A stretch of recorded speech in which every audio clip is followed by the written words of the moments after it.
Captain Jake Morrison stood on the bridge of the UES Phoenix, staring at the massive alien ship that had appeared on their screens just minutes ago. The vessel was unlike anything humans had ever seen. It stretched for miles, covered in strange metal that seemed to shine with its own light. Weapon ports lined its hull like angry eyes, and energy crackled around its edges. "Sir, they're sending a communication signal," reported Communications Officer Lisa Carter from her station. Her voice was steady, but Jake could see her hands shaking slightly as she worked her controls. "Put it through," Jake ordered. He straightened his uniform and prepared himself for what might be the most important conversation in human history. The main screen flickered, and suddenly they were looking at something that definitely was not human. The creature stood 8 feet tall, with skin that looked like it was made of blue crystal. Its eyes glowed with an inner light, and when it moved, its skin reflected the light in strange patterns. Behind it, Jake could see other similar beings working at what looked like control stations. "I am High Admiral Vextar of the Zephyrian Galactic Empire," the alien said. Its voice was deep and carried a tone of complete authority. "You are humans from the planet you call Earth, correct?" Jake stepped forward. "I am Captain Jake Morrison of the United Earth ship Phoenix." "Yes, we represent humanity and Earth." The alien's expression changed to something that might have been amusement. "How interesting. Another primitive species that thinks it matters in the galaxy. Tell me, human, does your kind understand what the Zephyrian Empire is?" Lisa quickly pulled up what little information they had gathered from long-range observations. "We know you control many star systems, Admiral. Our scientists estimate your empire spans thousands of worlds, 10,467 worlds to be exact," Vextar said with obvious pride. "Each one conquered and brought into our glorious empire. Your little world will be number 10,468. The bridge fell silent. Jake felt his stomach drop, but he kept his expression calm. "Admiral, I think there might be some misunderstanding. We're explorers, not conquerors. We have no quarrel with your empire." Vextar laughed, a sound like crystal bells breaking. "Quarrel? You think this is about quarrels? This is about order, human. The galaxy belongs to the strong, and we are the strongest. Your species will submit to our rule, or you will be destroyed. It is that simple." Colonel Ben Davis, the military advisor aboard the Phoenix, stepped up beside Jake. "And if we refuse? Then your world burns," Vextar said without any emotion. "Your people become dust. Your cities become glass. We have done this to countless worlds that dared to resist us. Your primitive weapons and simple minds are no match for the might of the Empire." Jake exchanged a quick glance with Lisa and Ben. They had talked about this possibility during their long journey to the outer system. Earth's leaders had prepared them for the chance that first contact might not go well. "Admiral," Jake said carefully, "before you make any final decisions, I feel I should warn you about something." Vextar's crystal skin flickered with what looked like surprise. "You wish to warn me? How amusing. What could a primitive human possibly warn the Zephyrian Empire about?" "Don't attack Earth," Jake said simply. "Don't underestimate what humans can do when you threaten everything we care about." The alien admiral stared at him for a long moment, then threw back his head and laughed. Other Zephyrians on his bridge joined in, their crystal skin flashing with bright colors that Jake guessed meant they found this very funny. "You warn us?" Vextar said when he stopped laughing. "You who barely have ships that can leave your own star system? You who still use chemical rockets and metal projectiles? You warn the empire that has conquered the galaxy?" Ben stepped forward, his military training showing in his straight posture. "Admiral, humans have a long history of war. We've fought each other for thousands of years. We've learned things about fighting that you might not expect." "Oh, I'm sure you have," Vextar said, still amused. "You probably know how to throw rocks very well. Perhaps you can make fire without tools. Very impressive for primitives." Lisa brought up Earth's military records on her screen, though she didn't show them to the aliens. "Sir, our history shows that humans often perform best when facing impossible odds. When everything is on the line, we tend to surprise people." Vextar's amusement faded slightly. "Are you actually trying to threaten me? Do you have any idea what our ships can do? One of our destroyers could turn your entire planet into molten rock in less than an hour." "We're not threatening you," Jake said calmly. "We're trying to save you from making a terrible mistake. Humans fight differently than other species. We don't give up. We don't surrender. When you back us into a corner, we become very dangerous." "Dangerous?" Vextar repeated. "To us, we have energy weapons that can cut through any known material. Our ships move faster than light. Our soldiers wear armor that makes them nearly invincible. What could possibly make you dangerous to us? Jake was quiet for a moment, thinking about everything he knew about human history. All the wars, all the times when humans had faced impossible odds and somehow found a way to win. All the innovations that came from desperation, all the tactics that came from thinking differently than everyone else. Admiral, he said finally, humans are very good at learning. We adapt quickly. We think in ways that other species don't expect. And when you threaten our families, our homes, our children, we stop playing by the rules. Vextar's crystal skin flickered with darker colors now. Rules are for the weak. The Empire takes what it wants. Then you don't understand, Ben said. Rules aren't just about being civilized. Rules are also about limiting yourself. When humans stop following rules, when we stop caring about anything except survival, that's when we become something you've probably never fought before. The alien admiral studied them for a long moment. His glowing eyes seemed to look right through them, as if he was trying to understand what these strange humans were really saying. You have 30 of your days, Vextar said finally. Surrender your world to the Empire, or face complete destruction. And human, your pathetic warning has been noted and dismissed. When my ships arrive at your world, you will learn what real power looks like. The communication ended, leaving the bridge of the Phoenix in silence. Jake looked around at his crew, seeing the same mix of fear and determination in their faces that he felt in his own heart. Lisa, send a message to Earth Command, he said. Tell them we made contact. Tell them the situation. And tell them we tried to warn them. As the Phoenix began its long journey back to Earth, Jake stood watching the alien ship disappear into the darkness of space. He wondered if the warning would matter. He wondered if humanity would be ready for what was coming. But mostly he hoped that Admiral Vextar would remember this conversation when it was all over. 3 weeks after Captain Morrison's warning, the edge of Earth's solar system filled with alien ships. War Marshal Crixton stood on the command deck of his flagship, watching hundreds of Zephyrian vessels drop out of faster-than-light travel. The sight never got old. 500 capital ships, each one capable of destroying a city, 2,000 fighters fast and deadly, 50,000 ground troops ready to take control of another world for the Empire. Marshal, we're receiving signals from the human homeworld, reported his communications officer. They appear to be trying to negotiate. Crixton's crystal skin flickered with colors that showed his amusement. In all his years of conquest, he had never met a species that didn't try to negotiate at the last moment. They always thought they could find some way to avoid their fate. Ignore them, he ordered. We gave them 30 days to surrender. That time is over. Through the viewports of his ship, Crixton could see the human homeworld floating in space like a blue and green jewel. It looked peaceful, almost beautiful. Soon it would belong to the Empire, just like all the others. Sir, we're detecting the human defense fleet, his tactical officer announced. Approximately 300 vessels moving to intercept us. Crixton looked at the tactical display with something close to pity. 300 ships against his 500. The humans were brave, he would give them that. Stupid, but brave. What types of ships are they fielding? He asked. Primitive designs, sir. Chemical fuel rockets, basic energy weapons, some kind of projectile systems. Nothing that should threaten our shields or armor. The human fleet was approaching fast, led by a large vessel that their intelligence said was called the UES Defiance. Crixton had read the reports about human military technology. They were at least 200 years behind Zephyrian science. Their fastest ships moved slower than his supply vessels. Their weapons were barely advanced enough to be called weapons at all. Marshal Crixton, came a voice over the communication system. This is Admiral Ryan Clark of the United Earth Defense Force. You are in violation of Earth's sovereign space.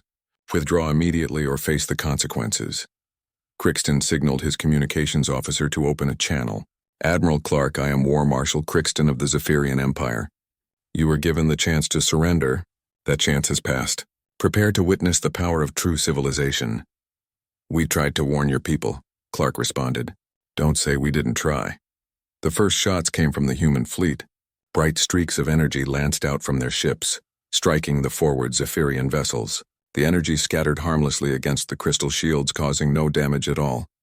Return fire, Crixton ordered calmly. Let them see what real weapons can do.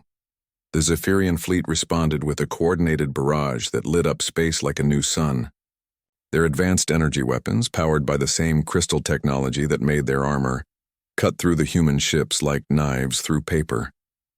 Within minutes, a dozen human vessels were drifting in space, their hulls cracked open and venting atmosphere. But the humans didn't retreat. Instead, they kept coming, their remaining ships accelerating toward the Zephyrian line. Some of them were firing those primitive projectile weapons, launching what looked like simple metal slugs at incredible speeds. "Sir, one of our cruisers is reporting damage," the tactical officer said with surprise in his voice. "The human projectiles are actually penetrating our outer hull." Crixton frowned. That shouldn't be possible. Zephyrian hull armor was designed to stop energy weapons. Solid projectiles were a joke, something primitive species used before they learned how to make real weapons. "How much damage?" he asked. "Minimal, sir. But it is damage. They're using some kind of dense metal moving at very high speeds." The battle continued, and Crixton watched with growing satisfaction as the human fleet was slowly torn apart. Their ships were outgunned, outmaneuvered, and completely outclassed. Within 2 hours, more than half of the human vessels were destroyed or disabled. But something was bothering him. The humans weren't fighting like any species he had conquered before. Usually, when a defense fleet started taking heavy losses, they would either surrender or retreat. The humans were doing neither. They kept fighting even when their situation was hopeless. "Sir, the remaining human ships are falling back toward their planet," reported his tactical officer. "Excellent. Begin the final assault. I want orbital bombardment to begin within the hour." As the Zephyrian fleet moved closer to Earth, Crixton felt the familiar satisfaction of another successful conquest. The humans had fought harder than most, but the result was never in doubt. No primitive species could stand against the Empire's might. "Marshal, we're detecting unusual energy readings from the planet's surface," his science officer announced. "What kind of readings?" "Unknown, sir. There appear to be some kind of installations hidden on the planet that weren't showing up on our initial scans." Crixton studied the tactical display. The humans were full of surprises, apparently. But what could they possibly have hidden that would make any difference now? "Maintain course," he ordered. "Begin targeting major population centers." As his ships moved into bombardment position, Captain Nina Rodriguez was aboard one of the surviving human vessels, implementing something called Protocol Mjolnir. Crixton had never heard of it, but he was about to find out what it meant. The first sign that something was wrong came when his flagship shuddered under an impact, not from an energy weapon, but from something solid that hit them with incredible force. "Report," Crixton barked. "Sir, we're being hit by some kind of kinetic projectiles fired from the planet's surface.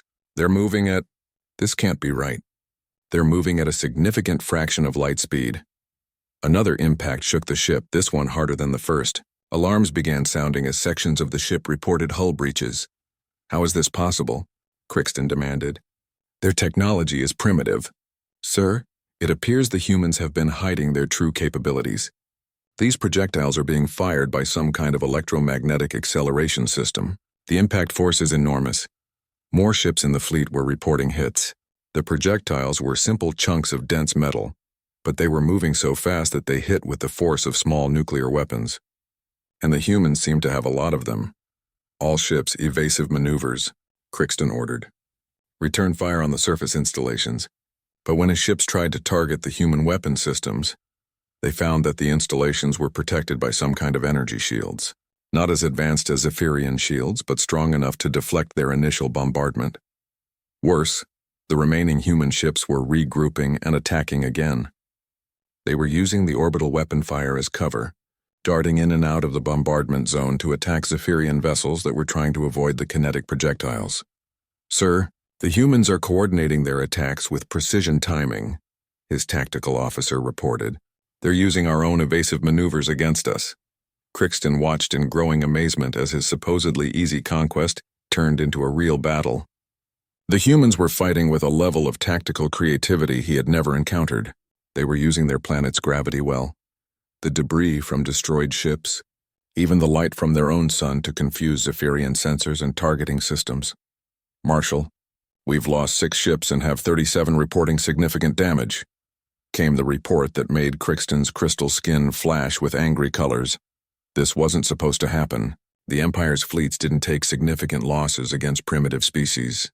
They didn't struggle against chemical rockets and metal projectiles, but somehow these humans were making it happen. "Sir, Incoming transmission from Admiral Vexitar. Crixton's skin flickered with embarrassment. He had assured the High Admiral that this would be a simple conquest over within a day. Now he was going to have to explain why his mighty fleet was struggling against a species that barely had space travel. Put him through, Crixton said reluctantly. Marshal, explain to me why my fleet is taking casualties against these primitives. Vextar's voice was cold with anger.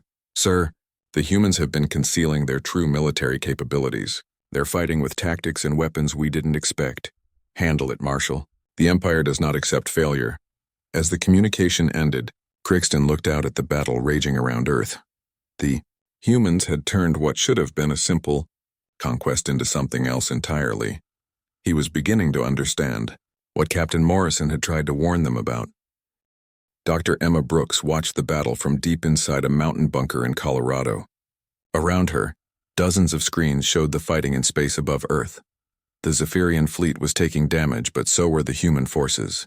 The difference was that humans had been preparing for this fight for 3 weeks, ever since Captain Morrison's warning had reached Earth. Emma, the orbital railguns are performing better than expected, reported her assistant Dr. Carlos Mendez. The tungsten slugs are punching right through their hull armor. Emma nodded but didn't smile. The railguns were her design, but she knew they were just the beginning. The aliens had been expecting energy weapons and missiles, the kind of things that most spacefaring civilizations used. They hadn't been ready for humanity's approach to warfare. How many satellites do we have left? She asked. 47 of the communications array, 12 of the weather monitoring system, and all 36 of the GPS network, Carlos replied. To the Zephyrians, those satellites looked like exactly what they claimed to be. Communications, weather, navigation, peaceful civilian technology that posed no threat to a military fleet. They had been wrong about that, just like they had been wrong about almost everything else regarding humans. Begin Phase 2, Emma ordered. High above them, satellites that had been broadcasting television signals and weather reports suddenly stopped their peaceful work and became weapons.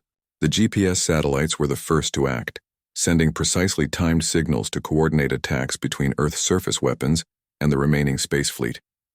The weather satellites began jamming Zephyrian communications with focused electromagnetic bursts, and the communications satellites revealed their true purpose. Captain Tony Martinez was piloting his fighter through the asteroid belt when the signal came through. His ship, the Hornet, was one of 50 small craft that had been hiding among the rocks and debris at the edge of the solar system. All Hornet Squadron, this is Control, came Emma's voice through his headset. Execute swarm protocol. Tony grinned and fired his engines. The Hornets were small, fast, and built for exactly this kind of fight. While the big ship slugged it out in Earth's orbit, the Hornets would do what humans did best, cause trouble in unexpected places. Hornet 7 to Control, he radioed. We see 6 Zephyrian destroyers moving to flank the main battle. Moving to intercept. The Hornets came out of the asteroid field like angry wasps, their small size making them hard to target and track. They weren't carrying the heavy weapons that could damage capital ships, but they didn't need to.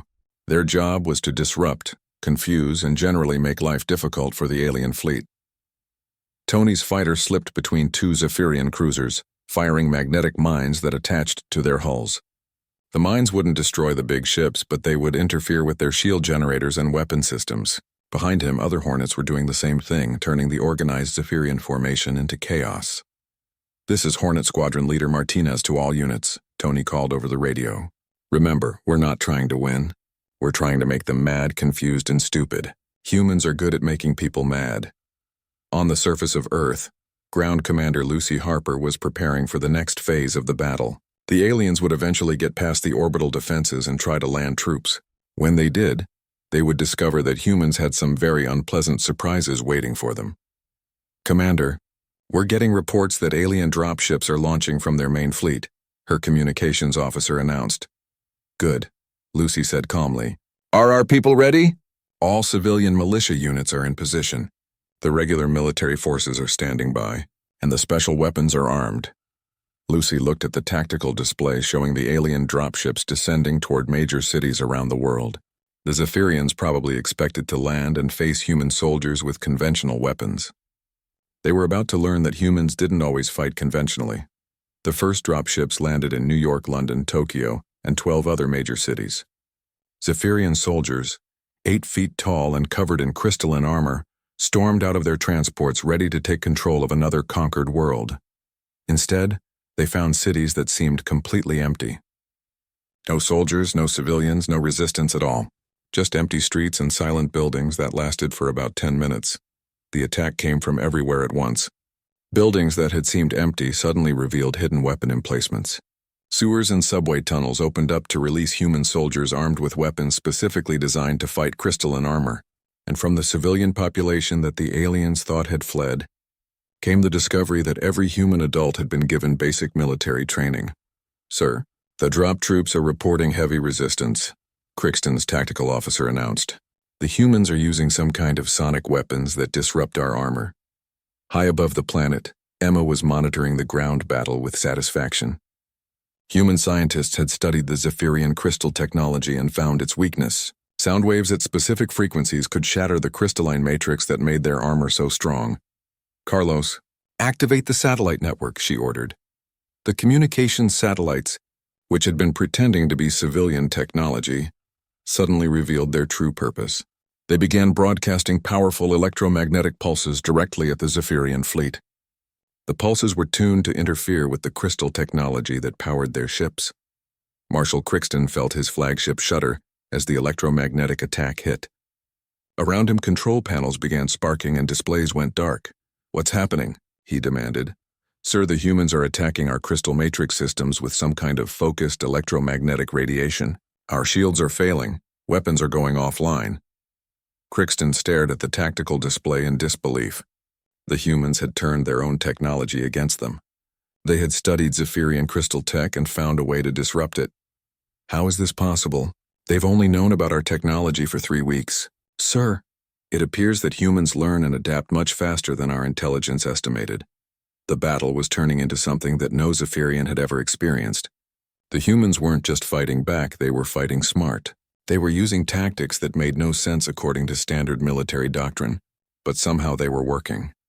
Captain Rick Barnes was aboard the UES Defiance when the electromagnetic pulse hit the Zephyrian flagship. He saw the alien ship's shields flicker and fail, and he made a decision that would have gotten him court-martialed in any normal situation. "All hands, prepare for ramming speed," he announced over the ship's intercom. "Sir, that's suicide," his first officer protested.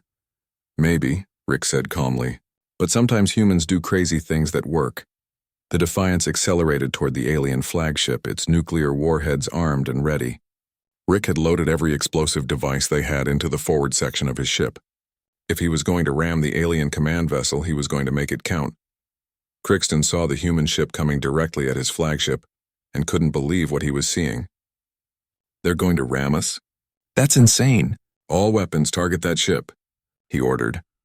But the Defiance's approach was covered by the other human vessels, and the electromagnetic pulse had disrupted the Zephyrian targeting systems. Energy beams lashed out at the approaching ship, but most of them missed. "Sir, impact in 30 seconds, his tactical officer announced. "Evasive maneuvers." But the flagship was too big and too close to avoid the collision. The Defiance struck the alien vessel amidships and detonated every nuclear weapon it carried. The explosion tore through both ships, sending debris spinning through space. On Earth, Emma watched the tactical display as the alien flagship broke apart. Around the planet, the electromagnetic pulse continued to disrupt Zephyrian technology, while human forces pressed their attacks. "Emma, we're getting surrender requests from some of the alien ground forces," Carlos reported. "Tell them to withdraw to their ships and leave the system," Emma replied. "If they want to surrender, they can do it somewhere else." But the Zephyrians weren't surrendering. They were retreating. For the first time in their empire's history, they were being forced to abandon a conquest. The remaining alien ships began pulling back from Earth, their formations broken and their command structure shattered. The humans had done something that no species in the galaxy had ever accomplished. They had defeated a Zephyrian invasion fleet. Emma allowed herself a small smile as she watched the alien ships flee toward the edge of the solar system. But she knew this was just the beginning. The Zephyrian Empire wouldn't give up easily, and Earth needed to be ready for what came next. "Carlos, start working on those captured alien ships," she ordered. "We need to understand their faster-than-light technology." "Already on it," Carlos replied. "The aliens might think they're retreating, but they're actually giving us a chance to study their technology. As the Zephyrian fleet disappeared into space, leaving behind wreckage and the knowledge that Earth was not as defenseless as they had thought, Emma began planning for the next phase of humanity's war with the galaxy. The humans had proven they could defend their world. Now it was time to prove they could take the fight to their enemies. 6 months after the failed invasion of Earth, Fleet Admiral Grace Kennedy stood on the bridge of humanity's first faster-than-light vessel, the UES Retribution. The ship had been built using technology reverse-engineered from captured Zephyrian vessels, but with uniquely human modifications that the aliens would never have thought to include. "Admiral, we're approaching the edge of Zephyrian space," reported Navigation Officer Sam Foster. "Long-range sensors are detecting their patrol fleet exactly where our intelligence said it would be." Grace nodded, studying the tactical display. The Zephyrians had established a blockade around Earth's solar system, trying to contain what they now considered a dangerous threat. They didn't know that humans had been quietly building a fleet of ships using their own technology against them. "How many ships are we looking at?" she asked. 15 cruisers, approximately 40 destroyers, and what looks like 2 battleships," replied Tactical Officer Kelly Adams. "Standard Zephyrian defensive formation." Grace allowed herself a slight smile. Standard formations were exactly what humans were best at defeating. Over the past 6 months, Earth's military leaders had studied every piece of Zephyrian tactical doctrine they could find. The aliens were powerful and advanced, but they were also predictable. "Signal the fleet," Grace ordered. "Begin Operation Payback." The human fleet that emerged from faster-than-light travel didn't look like anything the Zephyrians had seen before. The ships were smaller than traditional capital vessels, but there were more of them. 50 attack cruisers, 100 destroyers, and 200 fighters, all built with human engineering principles that prioritize speed, maneuverability, and overwhelming firepower. Zephyrian Admiral Tixvar watched the human fleet appear on his sensors and felt something he had never experienced before: uncertainty. The humans shouldn't have faster-than-light technology. They shouldn't have been able to build a fleet this large in such a short time. And they definitely shouldn't have been able to leave their own solar system. "All ships defensive positions," he ordered. "Prepare for battle." "Sir, the humans are hailing us," his communications officer reported. "Put them through."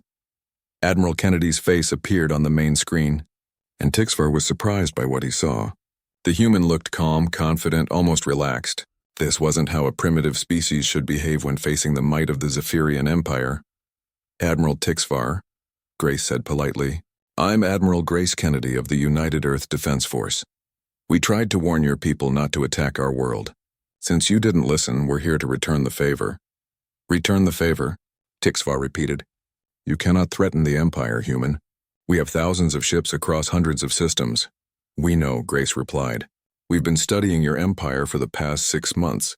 We know where your ships are, how they're armed, and most importantly, how they think. The problem is, Admiral, you still don't understand how humans think. The attack began without any formal declaration of war or final ultimatum. One moment the 2 fleets were facing each other in space. The next moment the humans were everywhere at once. Lieutenant Commander Danny Wright led the first wave of fighters in an attack pattern that the Zephyrians had never seen before. Instead of the coordinated formations that most species used, the human fighters spread out across a wide area and attacked from dozens of different angles simultaneously. "Control, this is Wright," he radioed back to the Retribution. "Beginning harassment runs on their battleships." The human fighters didn't try to destroy the massive Zephyrian vessels. Instead, they targeted specific systems: communications arrays, sensor networks, weapon targeting computers. They turned the alien ship's size against them, using their small size and superior maneuverability to attack areas that the big ships couldn't effectively defend. Meanwhile, the human cruisers and destroyers were engaging the main Zephyrian fleet using tactics that had been developed specifically for fighting crystal-armored vessels. Dr. Peter Walsh's research team had spent months studying captured alien technology, and they had made some interesting discoveries. "Admiral, the human weapons are having unusual effects on our ships," reported Tixvar's tactical officer. "They appear to be using some kind of resonance weapons that disrupt our crystal matrix." Grace watched the battle from her command chair. coordinating the attack with the calm precision of someone who had spent her entire career preparing for this moment. The humans weren't just fighting the Zephyrians, they were systematically dismantling them. "Kelly, have our boarding teams reached their targets?" she asked.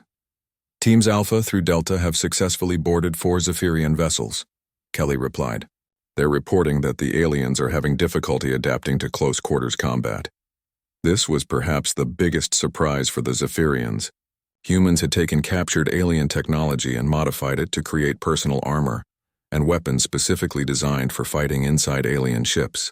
When human Marines, led by Colonel Mike Sullivan, boarded Zephyrian vessels, they brought with them thousands of years of experience in hand-to-hand combat. The crystal skin that made Zephyrians nearly invulnerable to energy weapons was much less effective against kinetic impacts. Human soldiers armed with magnetic hammers, vibroblades, and even simple steel weapons found that they could crack alien armor with direct hits. "Sir, our forces on Deck 7 are reporting heavy casualties," came the panicked report to Admiral Tixvar. "The humans are fighting with a level of aggression we've never encountered." Tixvar was beginning to understand what his predecessor had tried to warn the Empire about. Humans didn't just fight to win. They fought with a personal intensity that was completely alien to Zephyrian military doctrine. The tide of the battle turned when Captain Nina Rodriguez executed a maneuver that would later be taught in military academies across human space. Using the gravity well of a nearby planet and the debris from destroyed ships, she managed to slingshot 3 human destroyers around the Zephyrian formation and attack their command ship from behind. "Admiral Tixvar, your flagship is taking heavy damage," Grace announced over the communication channel. "I'm going to give you the same choice you gave Earth. Surrender now or watch your fleet be destroyed." "The Empire does not surrender to primitives," Tixvar snarled. "Then you've learned nothing from what happened to Marshal Crixton," Grace replied. The mention of the dead Marshal sent a shock through the Zephyrian crew.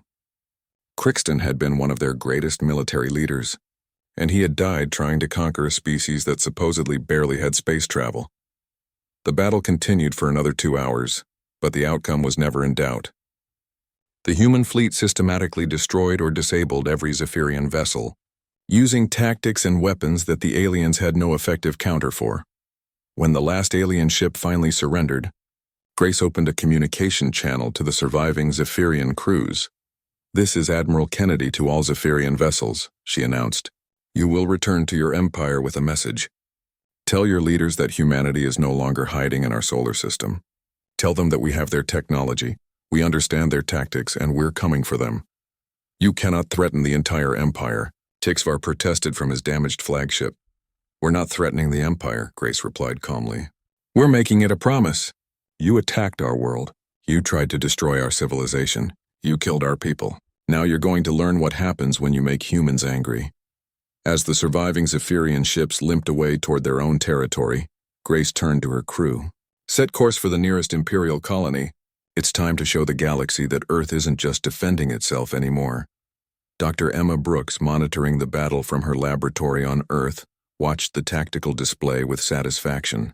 The human fleet had not only defeated a Zephyrian force, they had done it using the aliens' own technology against them.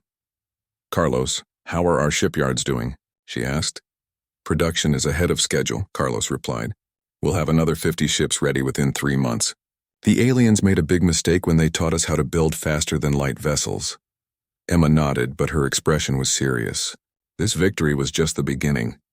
The Zephyrian Empire controlled thousands of worlds and had been the dominant power in the galaxy for centuries. Defeating one patrol fleet was not the same as winning a war, but humans had advantages that the aliens didn't understand. They adapted quickly, they learned from their mistakes, and they never gave up. Most importantly, they were fighting for their survival and their freedom, while the Zephyrians were fighting to maintain an empire built on conquest. "Carlos, begin Phase 3 of the ship construction program," Emma ordered, "and start working on those new weapon designs. If the Empire wants a war, we'll give them one they'll never forget." As the UES Retribution jumped back into faster-than-light travel, carrying news of humanity's first victory against the Zephyrian Empire, Grace looked out at the stars and thought about the future. The galaxy was about to learn that humans were no longer the primitive species that could be conquered and enslaved. They were something else entirely. They were survivors, innovators, and warriors who refused to accept defeat, and they were just getting started.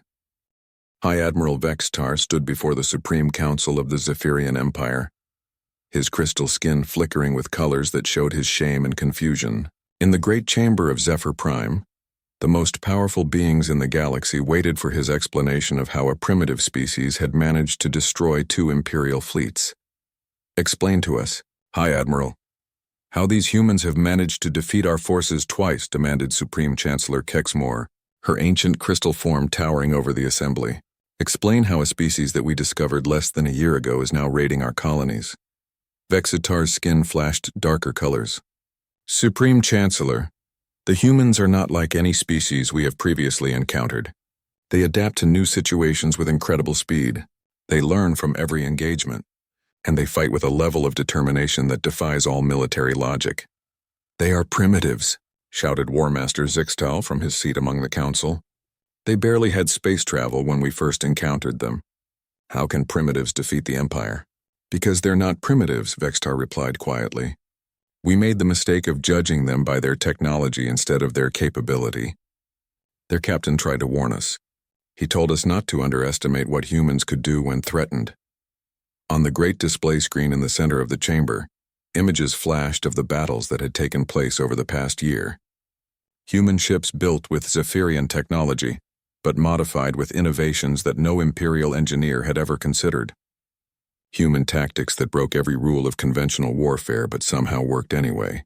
Human soldiers fighting with weapons and strategies that turned Zephyrian advantages into weaknesses. "Show them the latest intelligence reports," Vextar ordered his aide. The display changed to show star charts marking human activities across the outer rim of Imperial space. Red markers indicated colonies that had been attacked. Yellow markers showed Imperial fleets that had encountered human forces. And green markers, far too many green markers, showed systems where humans had completely destroyed Imperial installations. "In the past 6 months, humans have attacked 47 Imperial colonies," Vextar reported. "They have destroyed or captured over 300 of our ships. They have freed 17 conquered species from Imperial rule and armed them with our own technology." The council chamber fell silent. For over 1,000 years, the Zephyrian Empire had been the dominant force in the galaxy. No species had ever successfully resisted their expansion. No conquered world had ever regained its freedom. And certainly no primitive species had ever become a threat to Imperial supremacy. "How many humans are there?" asked Intelligence Director Nixfell. "Best estimates suggest their homeworld has approximately 8 billion inhabitants," Vextar replied. "But that's not the real problem. The real problem is that they're teaching other species how to fight us." This was perhaps the most disturbing development of all. Humans weren't content to simply defend themselves or even to attack Imperial forces. They were actively spreading their anti-Imperial technology and tactics to other species. Worlds that had been conquered centuries ago were suddenly rising in rebellion, armed with human-designed weapons that could penetrate Zephyrian defenses. "Supreme Chancellor," came a voice from the chamber's communication system. "Priority message from the Outer Rim Defense Force. Put it through," Chancellor Kexmore ordered. The image of Fleet Admiral Kixron appeared on the display, his crystal skin showing the deep stress colors that indicated extreme distress. Behind him, control room displays showed the chaos of a major battle. "Supreme Chancellor, the humans have launched a massive attack on the Kepler station," he reported. "They're using some kind of new weapon that destabilizes our crystal matrix from long range. We've lost 12 ships already and they're still coming." "How many human ships?" Vextar asked. "Over 200, sir. But that's not the worst part. They're accompanied by ships from at least 6 different species that we previously controlled. The humans have created some kind of alliance against the Empire." The communication ended as weapons fire erupted around Admiral Kexron's flagship. The display went dark, leaving the Supreme Council in stunned silence.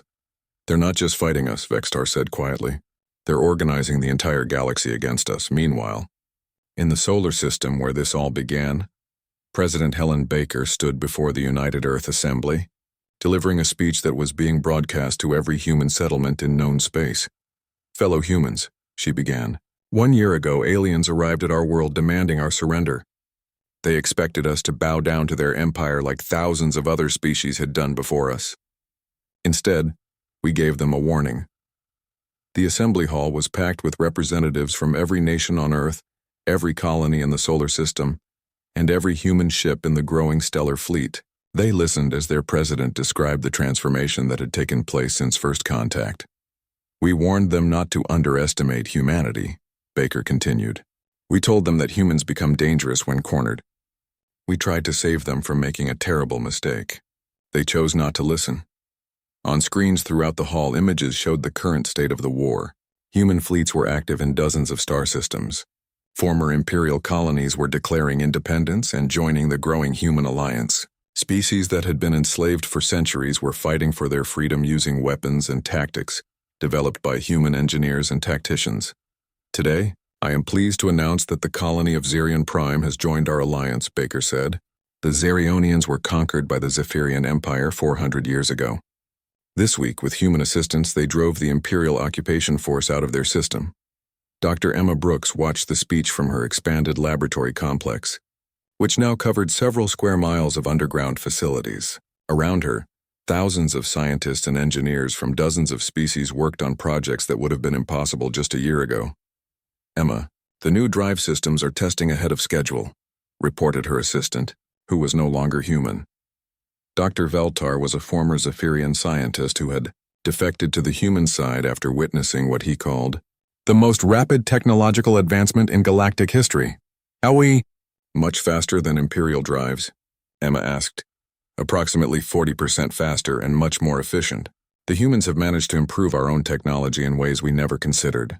This was the key to human success in the war. They didn't just copy alien technology, they improved it. Every captured Imperial ship became the basis for new innovations. Every defeated alien force provided new insights into galactic military science. And every species that joined the human alliance brought their own knowledge and capabilities to the collective effort." Captain Jake Morrison, the man who had delivered the original warning to Admiral Vexitar, now commanded a fleet of 50 ships crewed by humans and aliens working together. He stood on the bridge of his flagship, the UES Phoenix II, preparing for what intelligence suggested would be the largest battle of the war so far.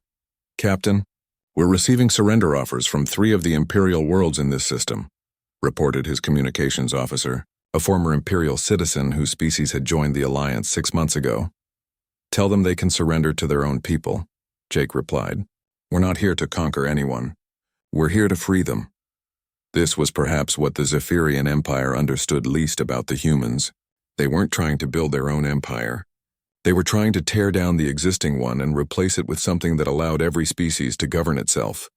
"Sir, long-range sensors detect a massive Imperial fleet approaching," reported his tactical officer. "Looks like they're sending everything they have in this sector." Jake nodded calmly.